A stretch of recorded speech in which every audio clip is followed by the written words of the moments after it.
Этим телятам всего по 2-3 месяца. Но увидев приближающегося фермера, уже по-взрослому и сердито начинают требовать свою порцию овса. Это крестьянско-фермерское хозяйство Исрапил Кадзоев основал еще в 2013 году. И на протяжении 7 лет занимается разведением крупно- и мелкорогатого скота. И со всеми прихотями и тонкостями этого дела уже знаком. Хозяйство у нас имеется на сегодняшний день более 200 голов крупнорогатого скота, более 900 голов мелкого рогатого скота. Из этого поголовья за этот год можно говорить, что приплодом у нас мы получили более 50 голов крупного рогатого скота и это 250 голов овец. Это приплод за 2020 год.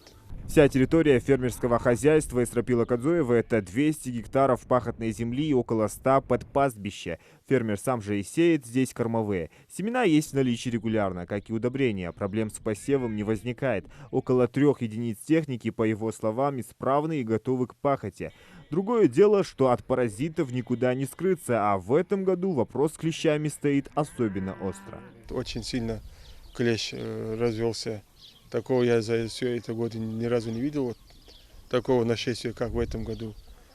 В неделю один раз приходится искупать скот. Лекарства есть, мы в наших аптеках, в нашем ветеринарном управлении. Там то, что необходимо, мы берем.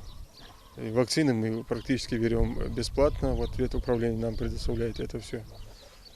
Обрабатываем все. Так что есть хлопоты, но мы решаем свои эти проблемы мелкие.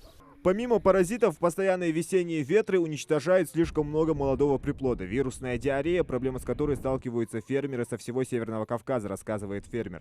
Также, по словам Исрапила, эти ангары, построенные в 60-х годах, ремонтируются им же постоянно, что очень затратно для хозяйства. 18 метров ширина.